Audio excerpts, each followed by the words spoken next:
اور ہمیشہ تاریخ نے اس بات کو ثابت کیا ہے کہ حق کے راستے میں دی جانے والی قربانیاں بالآخر دنیا میں بھی کامیابی کی ضمانت بن جاتی ہیں۔ ایک شہید ہوتا ہے، اس کی جگہ ہزاروں شہداء پیدا ہو جاتے ہیں۔ اسماعیل ہانیہ کی شہادت کے بعد پوری امت مسلمہ ایک نئے جذبے سے ہمکنار ہو گئی ہے۔ میں آصف لقمان قاضی صاحب کے ساتھ جب قطر پہنچا تو وہاں کے حالات ظاہر ہے بہت پریشان کن تھے، لیکن میں نے جتنے فلسطینی رہنماؤں سے ملاقات کی کسی ایک کو بھی پژمردہ نہیں پایا۔ وہ دکھ ضرور کر رہے تھے، رو ضرور رہے تھے۔ ایک عظیم انسان کی دنیا کے چلے جانے سے جو تکلیف انسان کو ہوتی ہے، اس تکلیف کو تو جب ہم یہاں محسوس کرتے ہیں تو ان کے ساتھی کیا کرتے ہوں گے۔ لیکن ہر ایک پر عزم تھا، حوصلہ تھا، اور سچی بات یہ ہے کہ جب میں ان کے صاحبزادے سے میری ملاقات ہوئی اور اس کا حوصلہ دیکھا تو ایسا لگتا تھا کہ یہ لوگ استقامت کی چٹانیں ہیں، پہاڑ ہیں، اور نیتن یاہو کیا، جو بائیڈن کیا، امریکہ کیا، جو بھی طاغوتی قوت ان چٹانوں سے، ان پہاڑوں سے ٹکرائے گی انشاءاللہ خود ریزہ ریزہ ہو جائے گی۔ ان پہاڑوں کا یہ کچھ نہیں کر سکتے۔ چھوٹے بچے، ان سے ملاقات ہوئی جو اسماعیل ہانیہ شہید کے پوتے تھے۔ جب ان سے پوچھا کہ تمہارے والد کہاں ہیں، انہوں نے کہا وہ بھی شہید ہو گئے، دادا بھی شہید ہو گئے۔ لیکن اس بچے کا حوصلہ دیکھ کر آپ یقین کریں کہ جو ایمانی حلاوت ہوتی ہے وہ پیدا ہوئی، اور یہ احساس ہوا کہ حق اور سچ کے راستے میں ثابت قدمی ہی اصل چیز ہے۔ نتائج تو اللہ کے ہاتھ میں ہے، اور وہ جب چاہے گا عطا کرے گا، اور یقیناً عطا کرے گا انشاءاللہ۔ فلسطین آزاد ہوگا۔ ہم ان کی بچیوں کے، ان کے بہوؤں کے، ان کے گھر والوں کے جو پیغامات دیکھ رہے ہیں، ایک انچ بھی فلسطینی قوم پیچھے ہٹنے کے لیے تیار نہیں ہے۔ 7 اکتوبر کو جو طوفان الاقصی تھا، اس طوفان الاقصی میں عملاً تو حماس نے اسرائیل کو شکست دے دی۔ لوگوں نے یہ کہا کہ حماس نے جو کام کیا اس کے بعد اسرائیل حملہ آور ہوگا اور بڑا نقصان ہو جائے گا۔ یقیناً یہ نقصان ہو رہا ہے۔ 40,000 کے قریب لوگ تو آفیشلی ان کا ریکارڈ پہ آ گیا ہے کہ شہید ہو گئے، جس میں سے 15,000 سے زائد بچے، 10,000 عورتیں، اور کتنے لوگ زخمی ہو چکے ہیں۔ لیکن اس وقت بھی حماس کی قیادت نے کہا ہمارے پاس آپشن کیا ہے۔ ایک آپشن یہ ہے کہ سن 48 سے لے کر اب تک ہمیں گھروں سے بے دخل کیا جائے، ہزاروں کی تعداد میں گرفتار کیا گیا۔ اس وقت بھی ان کی جیلوں میں 9,000 سے زائد لوگ موجود ہیں فلسطینی، اور ہم تماشا دیکھتے رہے۔ انہوں نے کہا ہمارے پاس اور کیا آپشن ہے کہ جب ہمیں 14 مئی 1948 کو ایک ساتھ 15,000 لوگوں کو قتل کر دیا گیا تھا، لاکھوں کی تعداد میں گھروں سے بے گھر کیا گیا تھا، پوری دنیا نے ہمارا ساتھ نہیں دیا۔ وہ صہیونی جو پوری دنیا میں بستے تھے، برطانیہ نے سازش کر کے انہیں پوری دنیا سے یہاں پر لا کر بٹھا دیا۔ لوگ تماشا دیکھتے رہے، اور لیگ آف نیشن اور بعد میں اقوام متحدہ نے اسرائیل کو ایک ریاست کے طور پر تسلیم کر لیا۔ وہ تو سلام ہے قائد اعظم محمد علی جناح اور اس وقت کی جو بھی مسلم لیڈرشپ تھی دنیا میں، تو ان کی اکثریت نے اسرائیل کو تسلیم نہیں کیا تھا۔ اور آج بھی پاکستان کی آفیشل پوزیشن یہی ہے کہ اسرائیل کو ہم تسلیم نہیں کر سکتے، اور جو بھی یہ کام کرنے کی سازش کرتا ہے در حقیقت وہ صہیونیوں کا اعلی کار ہوتا ہے۔ لیکن پوری دنیا میں جو لوگ تھے انہوں نے ان صہیونیوں سے اپنی جان چھڑانے کے لیے، اس لیے کہ یورپ میں، رشیا میں اور خود امریکہ میں بڑے پیمانے پر لوگ تنگ تھے ان کی سازشوں سے، انہوں نے کہا کہ ان کو ایک جگہ دے دو ہماری جان چھوٹ جائے گی، اور عالم اسلام کے قلب میں بھی ایک ناسور آ جائے گا، اور واقعی وہ ناسور انہوں نے یہاں پر لا کر بسا دیا۔ اور جب سے لے کر اب تک 1 لاکھ سے زائد فلسطینی شہید ہو چکے ہیں۔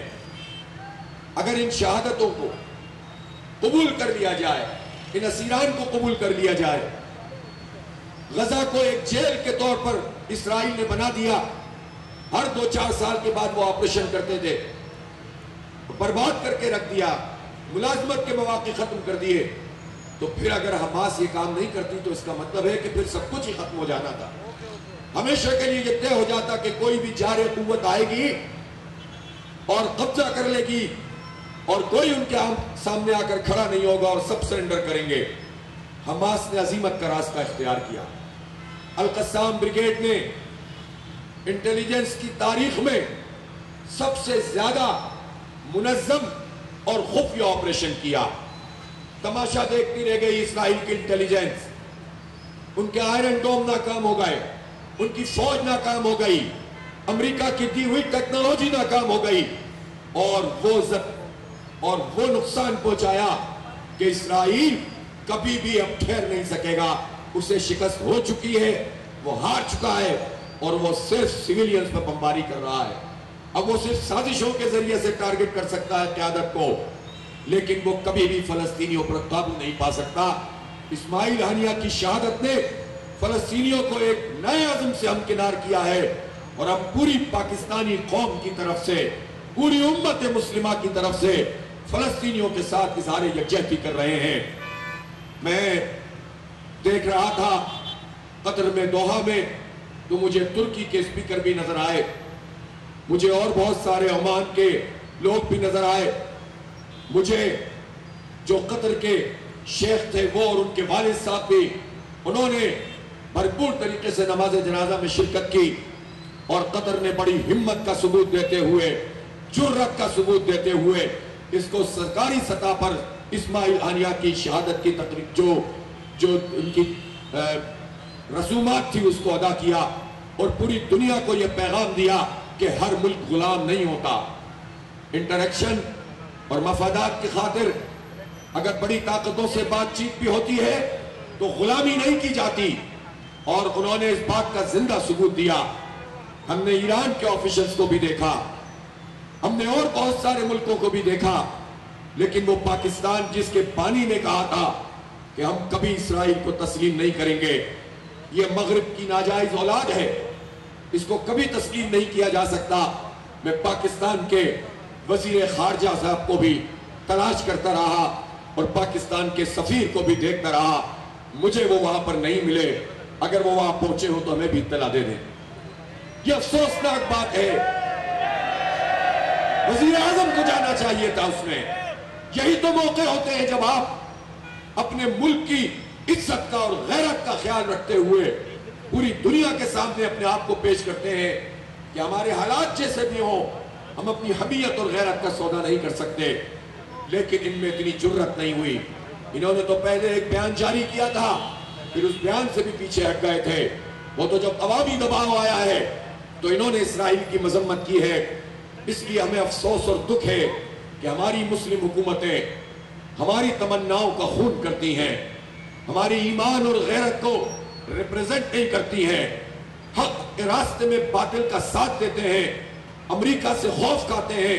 اور اس کا سبب یہ ہے کہ یہ حکومتیں, یہ جو حکمران طبقہ ہے, یہ امریکہ کی آشیرواد کے سہارے ہی ہمارے سروں پر مسلط ہے, اور یہ سمجھتے ہیں کہ اگر ہم نے اسرائیل اور امریکہ کے خلاف کوئی قدم اٹھایا تو اس کے نتیجے میں ان کی حکومتیں چلی جائیں گی, اور یہ اپنی حکومتوں کے تحفظ کے لیے, اپنی بادشاہتوں کے تحفظ کے لیے امت کا خون کرتے ہیں, اس کی ترجمانی نہیں کرتے ہیں.